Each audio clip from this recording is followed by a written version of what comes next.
Baik, untuk kajian Ba'da Zuhur kita hari ini akan diisi oleh Al-Mukarram Ustaz Dr. Syafrinaldi SHMH. Kepada Ustaz kami silakan.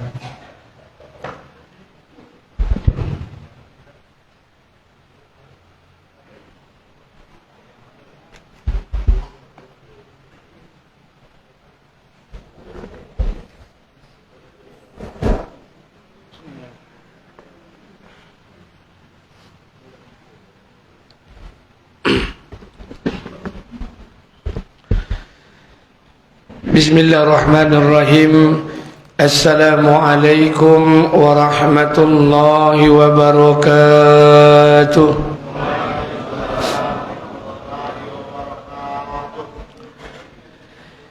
Innal hamdalillah nahmaduhu wa nasta'inuhu wa nastaghfiruh wa na'udzu billahi min shururi anfusina wa min sayyiati a'malina. Asyhadu an la ilaha illallah wa asyhadu anna Muhammadan abduhu wa rasul khataman nabiyyin la nabiyya ba'da. Faqala Allah fi kitabihil karim, a'udzu billahi samil alim minasy syaithanir rajim, bismillahirrahmanirrahim. Wa laqad zara'na li jahannama katsiran minal jinni wal ins lahum qulubun la yafqahuna biha ولهم أعين لا يبصرون بها ولهم آذان لا يسمعون بها أولئك كالأنعام بل هم أضل أولئك هم الغافلون.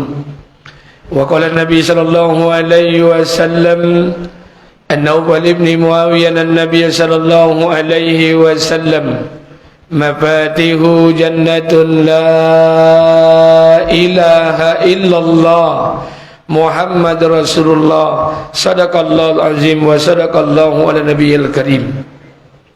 Syukur kepada Allah, bersalawat kepada Rasulullah di 10 hari yang terakhir Ramadan.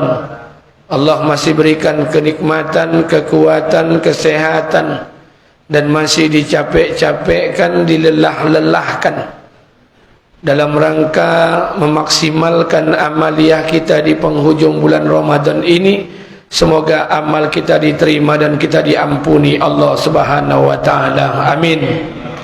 Salawat beriring salam tidak lupa pula kita sampaikan pada junjungan alam Nabi besar Muhammad sallallahu alaihi wasallam. Allahumma salli ala sayyidina wa maulana Muhammad wa ala ali Muhammad. Mudah-mudahan dengan senantiasa kita berselawat ketika disebutkan nama Rasulullah sallallahu alaihi wasallam, suatu hari nanti di yaumil akhir kelak diberikan syafaatnya buat kita bersama. Amin. Amin ya rabbal alamin. Suatu ketika Nabi Musa alaihissalam bertanya kepada Allah dengan 3 buah pertanyaan. Nabi Musa kalamullah bertanya kepada Allah dengan 3 buah pertanyaan. Pertanyaan yang pertama, Nabi Musa bertanya kepada Allah, "Ya Allah, benarkah Engkau yang menciptakan saya?" Maka dijawab oleh Allah, "Wahai Musa, betul akulah yang menciptakan kamu." Pertanyaan yang kedua adalah Nabi Musa bertanya kepada Allah, "Wahai Allah, benarkah Engkau yang menciptakan seluruh makhluk di muka bumi ini? Engkau yang menjaganya, Engkau yang memeliharanya, Engkau pula yang memberikan rizkinya." Maka Allah dengan tegas menjawab, "Wahai Musa, betul akulah yang menciptakan seluruh makhluk di muka bumi ini.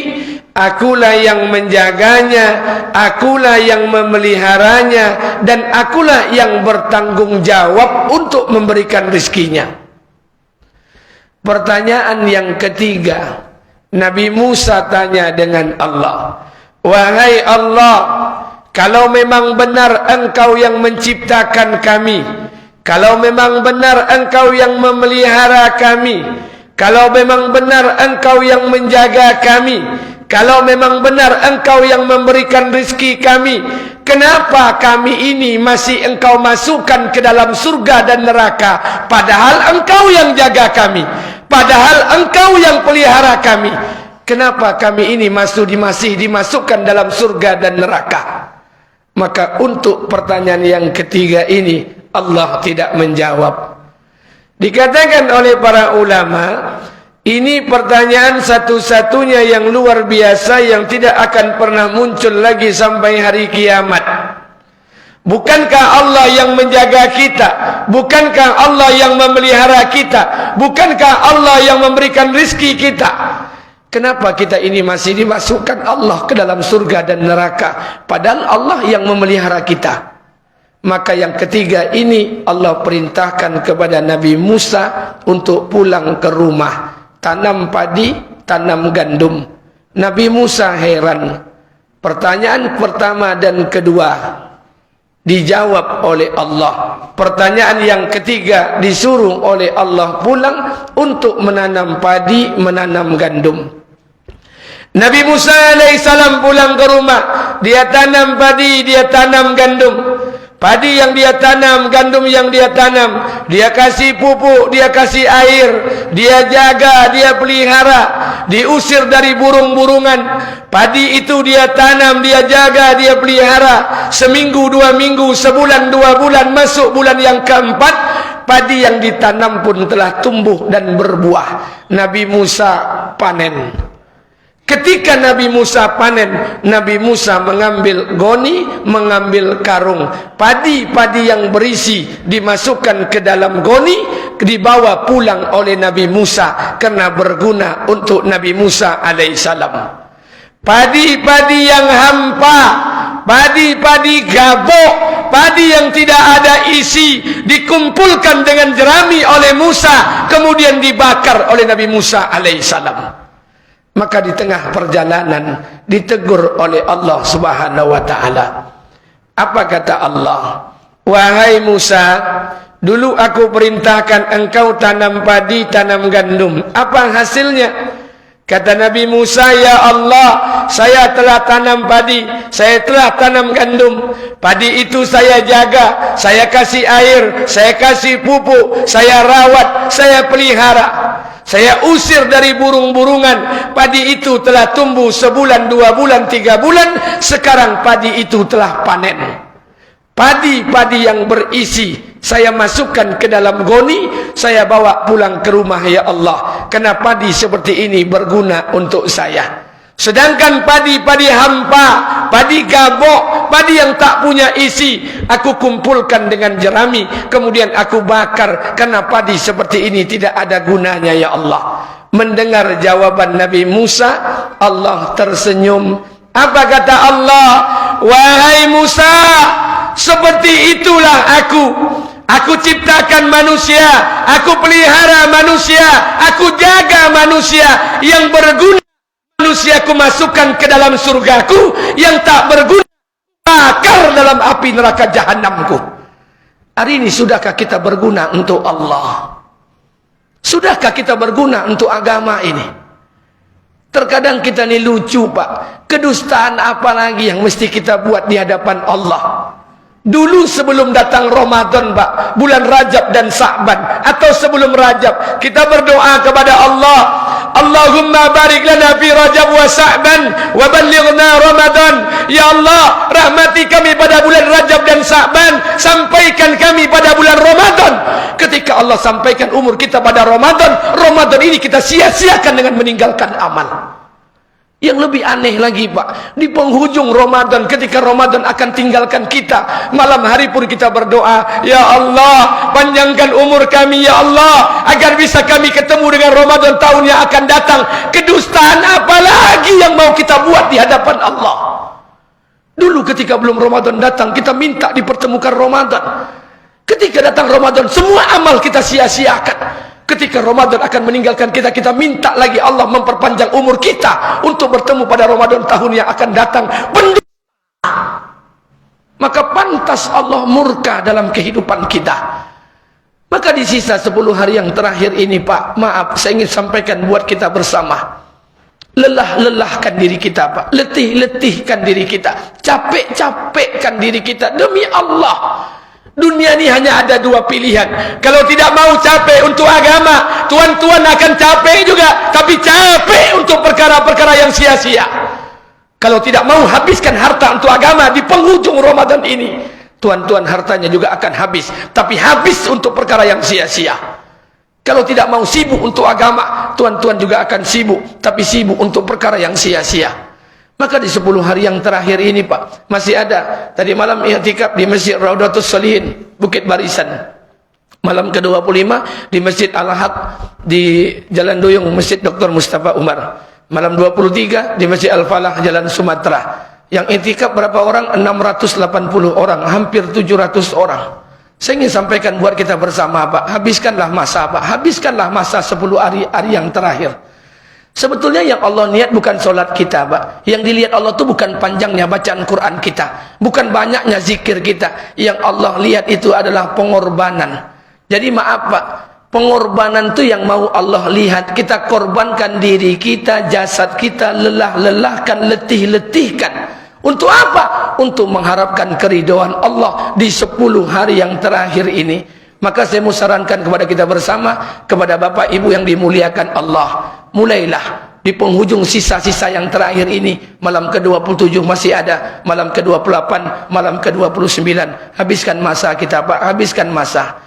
Kita yang muda-muda nih Pak, yang baru-baru nikah, kalau tidak sempat i'tikaf, saya masih bisa maklum Pak. Mungkin bini awak rancak, biasa Pak. Tapi kalau bapak-bapak yang lah tua-tua, kalau tidak mau i'tikaf, apa pun akan dicari le Pak. Bini awak lah pun terason sama minyak kayu putih. Ke masjid lah, habis di penghujung masjid. Saya punya teman beberapa hari yang lalu baru meninggal dunia, telah dikuburkan Jalan Cipta Karya. Sukron, Carnet, teman saya hari-hari bergaul dengan saya. Kita berdoa malam hari kepada Allah, ya Allah, matikan dalam keadaan sujud, matikan dalam keadaan berpuasa, matikan dalam keadaan di masjid, matikan ketika melaksanakan ibadah puasa Ramadan, matikan kepada Sayyidul Ayyam. Tapi dia telah dicabut nyawa oleh Allah, bukan 1, bukan 2, bukan 3, tapi 4 keadaan Allah berikan. Wafat, diwafatkan Allah dalam keadaan di masjid, wafat dalam keadaan sujud, wafat dalam keadaan berpuasa, wafat dalam keadaan Sayyidul Ayyam. Apa kematian yang seperti ini tak pantas kita cemburui? Maka jangan pernah berharap Pak mati di bawah ketiak istri. Jangan pernah bermimpi. Datangi masjid Pak, habiskan 10 hari terakhir ini di masjid. Karena kita tak tahu umur kita ini akan kapan diberangkatkan oleh Allah. Maka kita belajar Pak untuk membuat diri kita ini lebih bernilai di sisi Allah. Apa nilai yang paling utama? Nilai yang paling utama yang mau dilihat oleh Allah adalah nilai iman. Karena syarat untuk mendapatkan iman tidak bisa dengan berdoa. Syarat untuk mendapatkan iman harus usahakan. Tidak bisa Pak. Ya Allah beri kami iman, ya Allah beri kami iman. Iman tak akan datang. Karena para anbiya alaihissalam dahulu, para nabi, kalau ingin mendapatkan iman, mereka tuh bermujahadah, bersungguh-sungguh.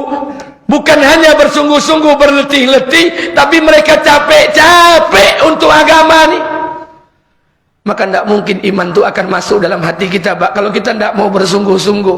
Apa kata Allah? Walladzina jahadu fina lanahdiyannahum subulana. Barang siapa yang bersusah-susah, bersungguh-sungguh, letih-letih, lelah-lelah untuk agama ini, walladzina jahadu fina lanahdiyannahum subulana. Lam begini, lam nun taukib, menunjukkan kata pasti. Kata ulama, lam nun taukib ini lebih pasti pada terbit matahari besok pagi.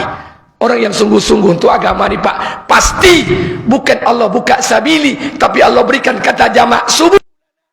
Allah buka pintu hidayah. Pasti Allah bukakan pintu-pintu iman dalam hati kita. Maka sisakan masa di 10 hari yang terakhir ini Pak. Untuk apa? Habiskan masa kita. Sudahlah Pak, tidak usah lagi kita berpikir tentang kehidupan dunia yang sementara di akhir Ramadan ini. Hari ini mohon maaf, 4 hari yang lalu saya muzakarah dengan beberapa dosen di UIN Suska.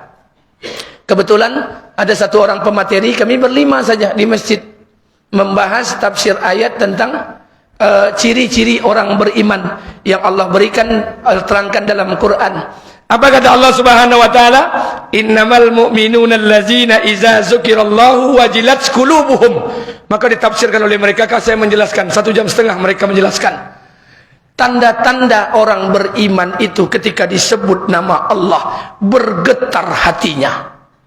Rupanya Pak, kita ini masih beriman, tapi rupanya malam pertama Ramadan sampai malam ke-20 Ramadannya, hati kita yang bergetar ketika disebut nama Allah. Tapi 20 Ramadan ke atas sampai sekarang Pak, hati kita juga bergetar, tapi bukan disebut nama Allah. Hari kita hari ini bergetar hati kita kapan? Ketika melihat Ramayana dan Mall SKA diskon 80%. Itu bergetar hati kita Pak. Nengok kawan pakai oto lah, bawa tas di atas otonya, itu bergetar hati kita. Maka saya sampaikan, kalau Bapak tidak mau di dalam masjid, fitnah di luar masjid ini akan datang. Kita akan dihantui rasa takut Pak, ketakutan menghadapi Ramadan. Saya ingin sampaikan buat kita bersama, Bapak Ibu kaya atau miskin, Bapak Ibu punya uang atau tidak, lebaran pasti akan datang, tidak menunggu kaya atau miskin. Kita punya uang atau tidak hari ini Pak, lebaran pasti akan datang. Maka saya sampaikan buat kita bersama, kalau kita takut dengan Allah, beriman kepada Allah, dunia ini akan datang dalam keadaan takut kepada kita. Tapi kalau kita tidak beriman kepada Allah, kita tidak takut kepada Allah, dunia ini datang menakut-nakuti kita Pak. Takut lebaran tak punya uang, takut lebaran tak bisa balik kampung, takut lebaran ini tak keluar tunjangan hari raya. Dunia datang menakut-nakuti kita. Maka saya sampaikan buat kita bersama, sudahlah perbanyak diri dalam masjid. Karena segala sesuatu telah diputuskan Allah. Siapa yang Allah akan berikan keberkahan, maka di 10 hari yang terakhir ini saya sarankan kepada kita bersama, kepada saya dan kita bersama, bagi yang beriktikaf, yang berpuasa, jangan minta doa yang kecil-kecil Pak. Jangan minta harta, jangan minta uang, jangan minta kesenangan istri anak, jangan minta yang kecil-kecil. Mintalah kepada Allah di 10 hari yang terakhir ini, yang paling berharga. Apa itu? Minta ampunan dari Allah. Kalau Allah sudah mengampuni dosa kita Pak, demi Allah, keberkahan demi keberkahan akan datang dalam kehidupan kita. Yang sakit akan disembuhkan, yang sulit akan dilapangkan, yang punya masalah akan diselesaikan, yang kurang akan dicukupkan. Kalau Allah mengampuni dosa kita, keberkahan demi keberkahan akan datang dalam kehidupan kita. Mintalah ampunan kepada Allah agar Allah mengampuni dosa-dosa kita di penghujung-penghujung Ramadan ini.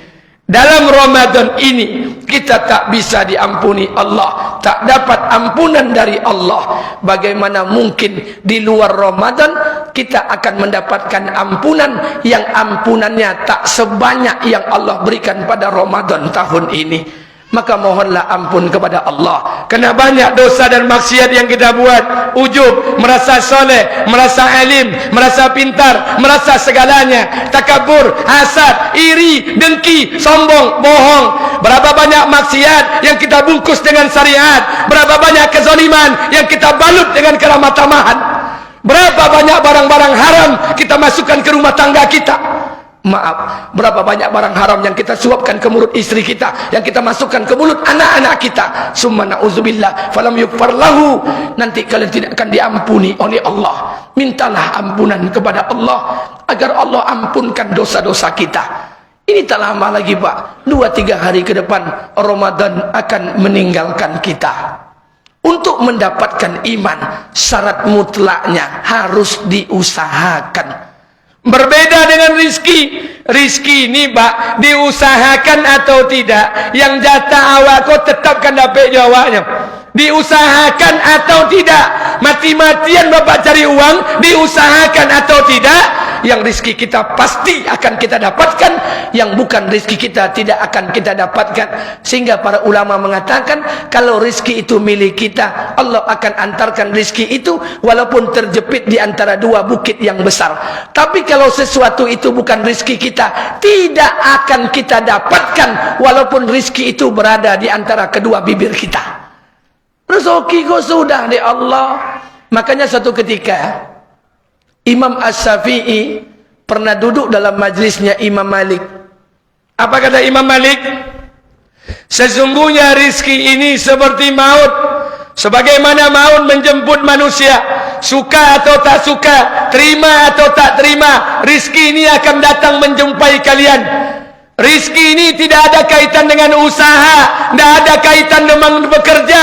Rizki ini hak mutlak Allah, tidak ada kaitan, Pak. Imam Malik berkata, Imam Syafi'i bimbang. Apa katanya? Rizki itu hak mutlak Allah, tak ada kaitan usaha. Pulang Imam Malik dari majlisnya, pulang Imam Syafi'i dari majlisnya Imam Malik. Sampai di rumah, Imam Syafi'i berpikir, dia lihat ada tetangganya yang sedang memanen anggur. Maka dibantulah oleh Imam Syafi'i memanen anggur. Setelah dipanen anggur, diberikanlah oleh tetangga tadi hadiah 1 tangkai anggur. Kata Imam Syafi'i, 1 tangkai anggur inilah dalil untuk membantah perkataan guruku Imam Malik. Guruku berkata, tidak ada rizki itu campur tangan usaha. Rizki itu mutlak punya Allah. Kalau seandainya saya tak bantu tetangga itu memanen anggur, tentulah saya takkan diberikan 1 tangkai anggur. Karena usaha saya yang saya buat mendatangkan rizki 1 tangkai anggur. Kalau tidak saya bantu, takkan datang setangkai anggur. Berarti ada usaha untuk mendapatkan rizki. Datang Imam Syafi'i menjumpai Imam Malik. Apa kata Imam As-Syafi'i? Wahai guru, sesungguhnya tetanggaku sedang memanen anggur. Aku telah membantunya memanennya. Karena telah memanennya, aku telah diberikan 1 tangkai anggur. Seandainya aku tak berusaha untuk membantunya, maka niscaya setangkai anggur ini tidak akan menjadi rizkiku. Hari ini kubawakan setangkai anggur kepadamu. Apa kata Imam Malik? Wahai Syafi'i, tadi habis sholat duha, saya terpikir ingin memakan setangkai anggur. Alhamdulillah Allah antarkan engkau untuk mengantarkan anggur kepadaku. Manunan lo mak kira-kira, Pak? Nah, awak tungkas tungkui lumui kerojo, Pak, banting tulang peras kepilar, kepala jadi kaki, jadi kaki jadi kepala, kayo indah utang bayar ayak ayo. Maka sandarkan diri dengan Allah, seluruh telah dicukupkan oleh Allah. Maka kita belajar kedua-duanya benar. Imam Syafi'i benar, Imam Malik benar. Kalau makom kita sampai pada makom yang tertinggi, berlakulah Imam Malik dalam kehidupan kita. Tapi maaf, kalau kita tak sampai pada makom seperti itu, buatlah seperti apa arahan Imam As-Syafi'i, bekerjalah. Cuman hari ini kan kita lucu. Kita ini bukan wali tapi merasa wali, maka dikatakan wali 1/8. Doa ndak sampai kate, dapur ndak jauh berasuk dah. Maka kita belajar, Pak. Untuk apa? Karena segala sesuatu telah dicukupkan oleh Allah. Yang kedua, saya ingin sampaikan buat kita bersama. Jika iman kita ini betul, Allah akan berikan ketenangan hati. Man aslama wajhahu lillah wa huwa muhsin, falahu ajruhu inda rabbih, wala khaufun alaihim wala hum yahzanun. Apa kata Allah? Apabila kalian sandarkan semua urusan kepada Allah, sandarkan boleh-boleh, Pak, tidak ada harapan. Orang kantor kau hari kau terakhir, Pak. Kalau tidak jo masuk terakhir hari kau habis. Nah, ngan manggale ada 2-3 hari kau, Pak. Bontuk kau untung, tapi tidak jo nampak orang memali no. Maaf. Wan aslama wajhahu lillah. Barang siapa yang menyandarkan seluruh urusannya kepada Allah, wa huwa muhsin, dia buat yang terbaik. Apa yang terbaik menurut Allah? Wala khaufun alaihim wala hum yahzanun. Allah akan cabut di hatinya rasa takut dan takkan pernah bersedih hati. Kita tidak akan takut menghadapi lebaran ini, Pak. Kita takkan bersedih hati menghadapi lebaran ini. Kemudian yang kedua, saya sampaikan pesan buat kita bersama. Untuk saat sekarang ini, karena hampir 2-3 tahun kita tak bisa mudik dan balik kampung, maka pulanglah. Yang masih punya ayah dan ibu, jenguk ayah dan ibu kita. Sesulit apapun keadaan kalian, semiskin-miskin apapun hidup kalian, jika masih punya ayah dan ibu dan karib kerabat, pulanglah ketika masa ini masih terbuka untuk kita. Karena akan datang satu masa nanti kita tak bisa lagi melihat ayah dan ibu kita. Maka pulang. 11 bulan kita mencari nafkah, 1 bulan ini kita kunjungi bapak dan ibu kita. Karena kata Nabi, duduk sesaat bersama ayah dan ibu kalian akan mendatangkan keberkahan. Kenapa kalian tidak duduk bersama mereka? Duduklah. datangi mereka. Yang jauh, datangi mereka. Pulanglah sebelum terlambat. Pulanglah ketika ayah dan ibu kalian masih hidup. Sesusah dan sesulit apapun, pulanglah. Duduk bersama mereka. Kalau tak bisa menyenangkan hati mereka, jangan pernah menyusahkan mereka. Kalau tidak bisa membuat mereka tertawa, jangan pernah membuat mereka menangis. Hidup nih hanya sekali, Pak. Ayah kita hanya satu, ibu kita hanya satu. Ayah kandung kita hanya satu, ibu kandung kita hanya satu. Pangkat jabatan bisa kita cari, harta bisa kita raih, tapi kesempatan untuk duduk bersama ayah dan ibu kita hanya sekali Allah berikan di kehidupan dunia ini. Maka pulanglah, cari mak bapak kita, duduk bersama mereka, tinggalkan segala aktivitas kita. Jangan siksa ayah dan ibu kita dengan kerinduannya kepada kita. Terakhir saya ingin sampaikan buat kita bersama. Tahun yang lalu ada satu orang ibu-ibu datang ke majlis saya. Ketika halal bihalal hari raya Idul Fitri, datang ke majlis saya. Apa katanya? Assalamualaikum Ustaz. Waalaikumsalam. Saya punya anak 2 orang Ustaz. 1 orang sudah meninggal dunia, 1 lagi merantau ke Malaysia. Sudah 4 tahun dia tidak pulang Ustaz. Sudah 4 tahun dia tak pulang. Dia berkabar dengan temannya, uang belum cukup, corona, covid, vaksin dan sebagainya. Semua alasannya logis. Apa kata ibunya dalam meneteskan air mata? Kata ibunya, seandainya dia pulang tidak bawa oleh-oleh, tidak ada masalah. Seandainya anak saya pulang tidak bawa hadiah, tidak bawa uang, tidak ada masalah. Seandainya anak saya pulang membawa 1 helai baju di badannya, dia bawa kerinduannya untuk bertemu dengan saya. Apa katanya? Demi Allah Ustaz, demi Allah, kerinduan itulah yang menjadi kado terindah yang pernah saya dapatkan sampai saya mati.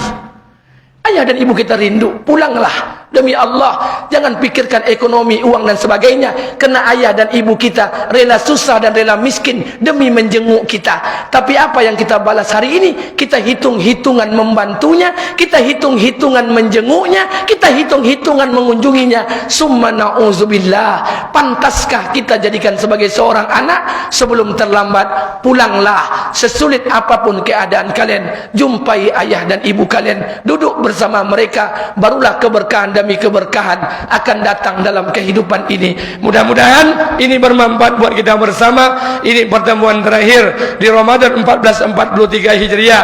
Saya atas nama pribadi mohon maaf yang sebesar-besarnya. Minal aidin wal faizin, taqabbalallahu minna wa minkum, siyamana wa siyamakum. Mohon maaf lahir dan batin, salah ucap, salah tingkah laku, salah bahasa tubuh, terkadang menyinggung perasaan kita bersama. Sekali lagi saya ingin sampaikan buat kita bersama, saya mohon maaf yang sebesar-besarnya. Maka selamat hari raya Idul Fitri. Berlebaranlah, bukan berlebaran untuk membanggakan baju baru, bukan berlebaran untuk membanggakan mobil baru. Berlebaran ini untuk saling berbagi di kehidupan ini, sehingga Allah ridho dengan kehidupan ini. Terakhir, sebelum saya tutup, saya sampaikan pesan Ali bin Abi Thalib radhiyallahu an. Apa kata Ali bin Abi Thalib radhiyallahu an?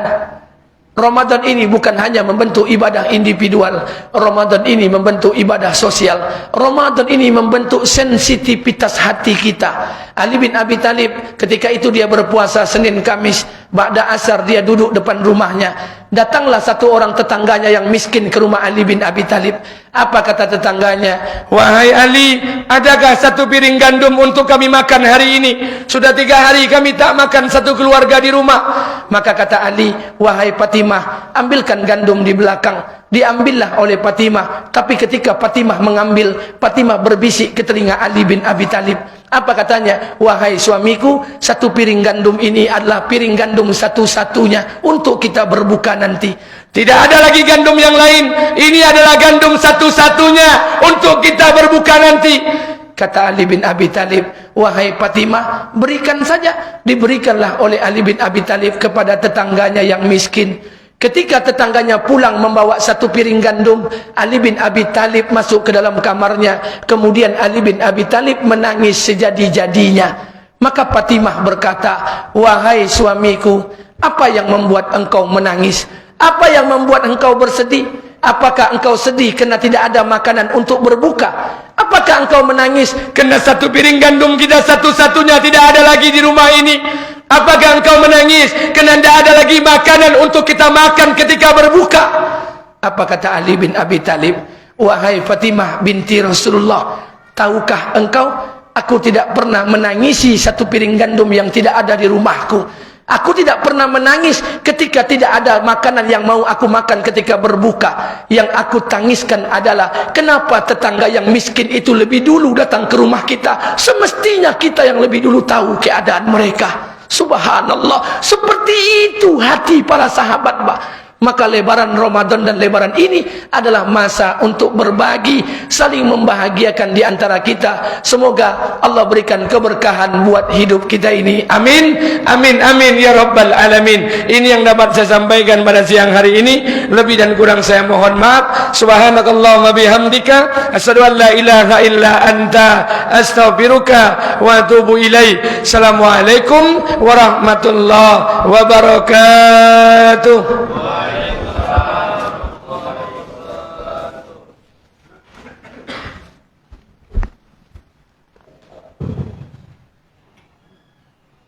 Terima kasih kita ucapkan kepada Al-Ustaz. Mudah-mudahan apa yang disampaikan tadi dapat kita ambil hikmahnya dan pelajarannya di kehidupan kita sehari-hari. Amin.